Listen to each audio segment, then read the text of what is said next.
Well, hello everyone, Larry back with you again, and what I am working on today is getting the sawmill ready to mill some more logs. I just want to kind of walk you through the process. This is an LT15 by Wood-Mizer, and I'm going to walk you through a little bit of the process of getting everything ready to mill, and I may even cut off one slab off the top of this this log here this afternoon. So thank you for joining us here on St. Nick's Farms. I really do appreciate it. Come on everybody, let's get started.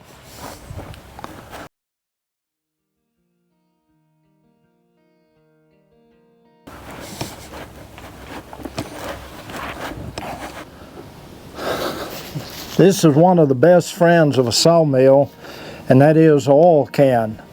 And I use in this oil can, I use automatic transmission fluid. Let me just walk you through some of the areas. Now, I filled up with gas my previous time to get finished milling, and so I won't be showing you that today, but I do want to show you what I do with the oil can.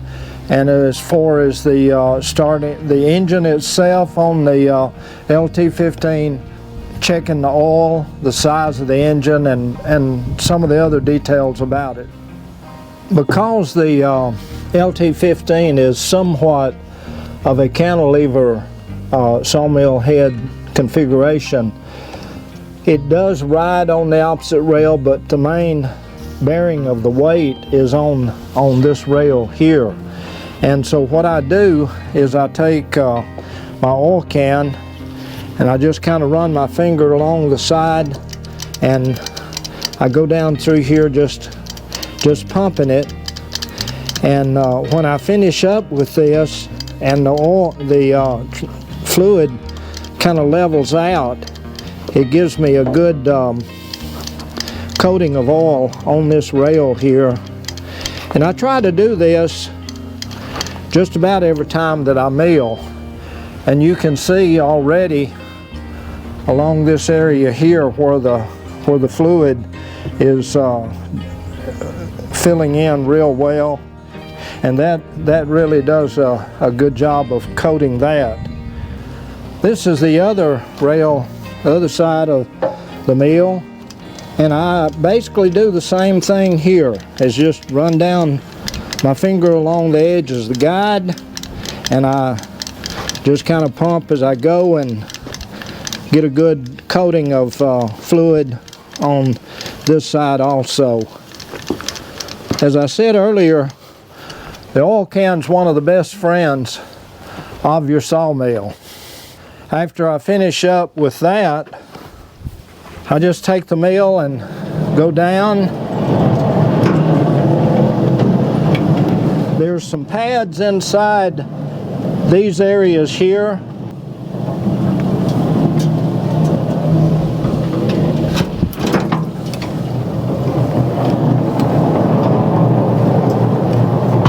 This does a good job of just spreading the fluid over the rail.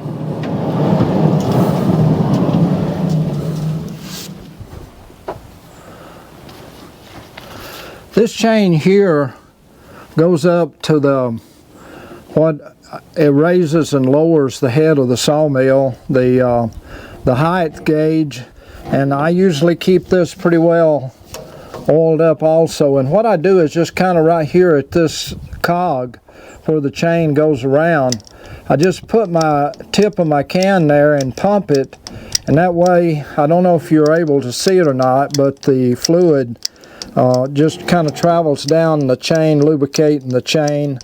Then I do the same thing on the other side, putting pressure against the cog and the chain, and the fluid then just kind of travels down the chain and lubricates it real well. Here is another area that I keep lubricated with the fluid, and this is the main support beam, and this sawmill head here has got two rollers on it, kind of guide rollers, and so I'll also do the same thing. I just put my can up, and where these rollers make contact with this beam here, I just let the fluid run down and keep that area lubricated at that point. One other area that I want to call your attention to is down these blade guides. What happened, my lubrication fluid coming down on these guides, and let me release the tension so that I can show you how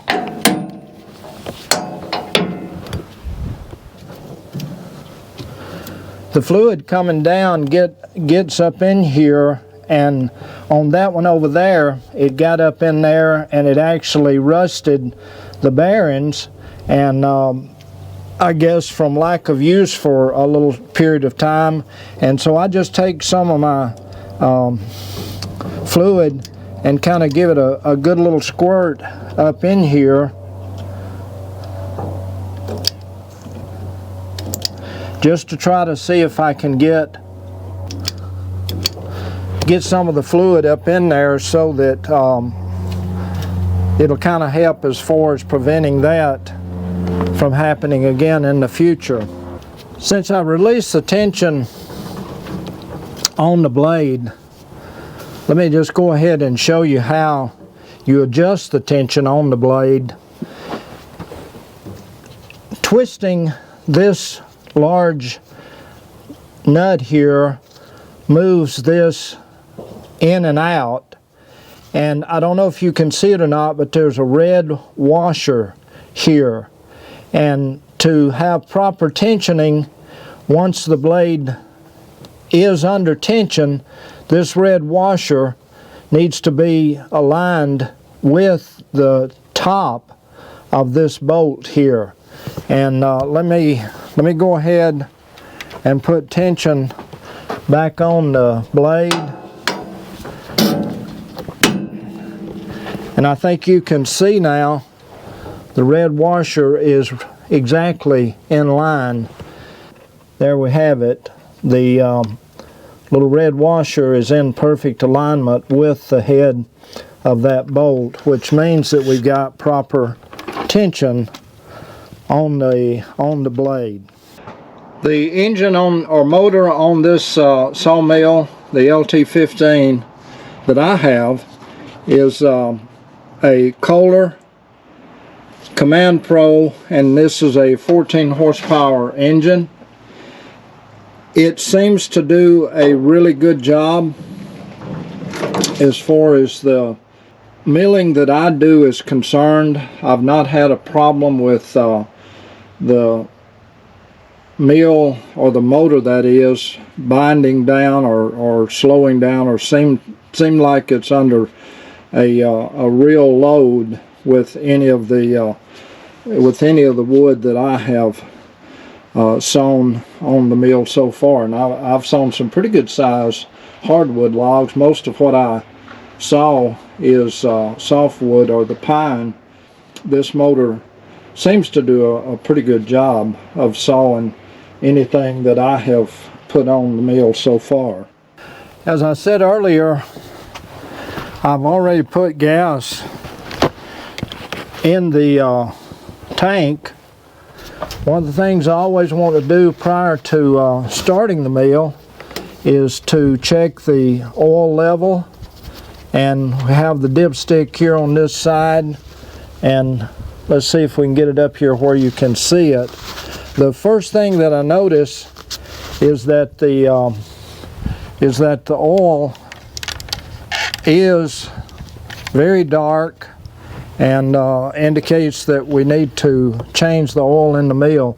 Now when you check the oil, you don't actually screw it back in, you just put it up, to where the threads are and check and see if you're at the proper level. And we are on this. I think you can see that okay. Again, the oil's very dark, so I need to get this changed pretty soon. Now there are two dipsticks on this engine, one on this side, one on this side here. I think that's more for convenience because they both go down into the same area. But I usually actually check, just because I don't know that for sure, I usually check both sides just to rather be safe than sorry.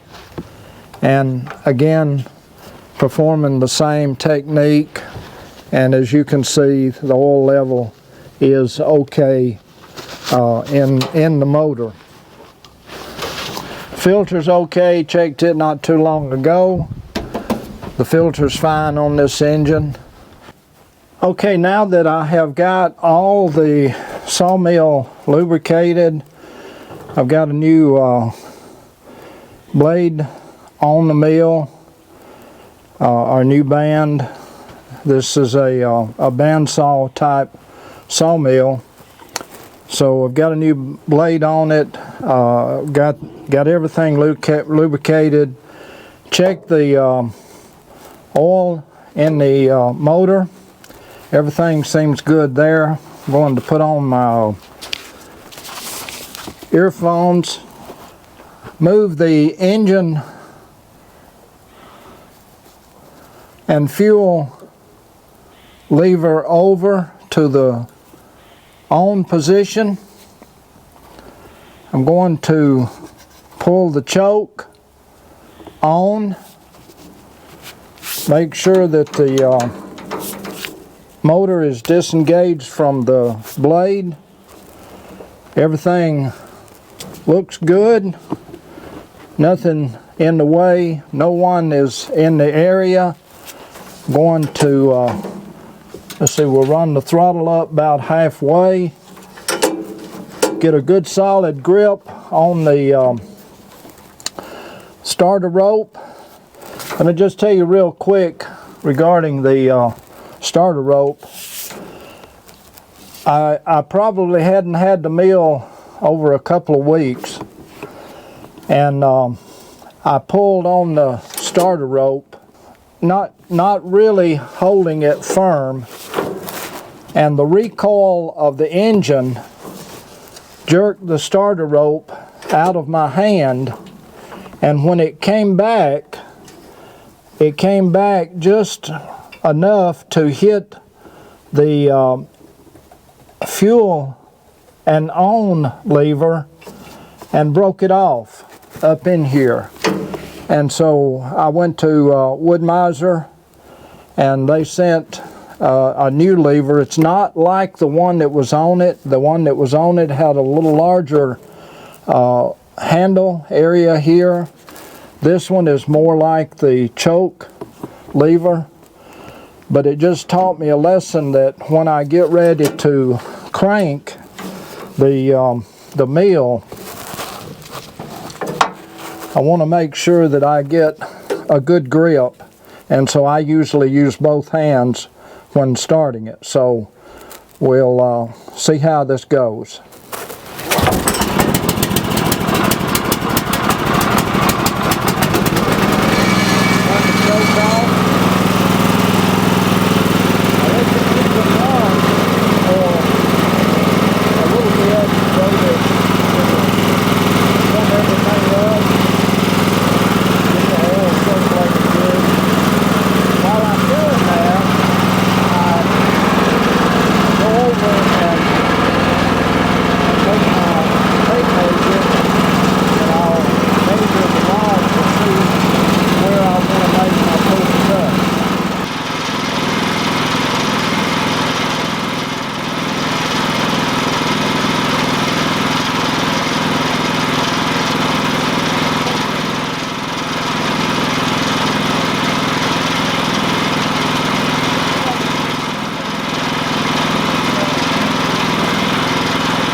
what I want to do now is look at this log where I've made this first cut. I was looking this morning for a video on YouTube about insects in logs, and I did not really find one, and I'm going to do a little more research, and I'm sure some of you have got some ideas or comments about insects in logs. I was watching one video the other day, and he had rolled a log up on the mill, and when he did cut his first cut, he said this log has got an insect infestation, and I'm going to cull it. Now you can see, I think here, some of the little black dots. Those are the little insect holes. And I certainly do wish that if you have an opinion about insects in a log that has been, these logs have been cut probably about 6 months now. I've had them off the ground, but I would just like your opinion as to whether or not these logs are still good for building a building out with or out of. The bark has separated already from the logs, but I just don't know to what extent the damage may have been done by the insects in a log like this. Again, if you would just give me your opinion on the insects in a log like this. Well, there you have it, folks. I think I'm going to wrap up this video. As you can see behind me, it's got dark on me here at the farm this evening, and what I was doing in this video was showing you getting ready to use the sawmill, kind of the lubrication process, everything that goes into getting ready to make the cuts on a log. And then the question there at the end concerning the insects, if you've got a comment or a thought on that, I would certainly appreciate if you'd leave a comment down below. But again, thank you so much for joining us here on St. Nick's Farms. I really do appreciate it. If you would, if you're new to the channel, be sure to subscribe. If you like the video, it's very important that you give us a thumbs up. And as I said, leave a comment down below and share the video with a friend. So until next time, folks, this is Larry. I certainly do appreciate you being here with us. You take care. Look forward to seeing you the next one. Bye-bye, everybody. Take care.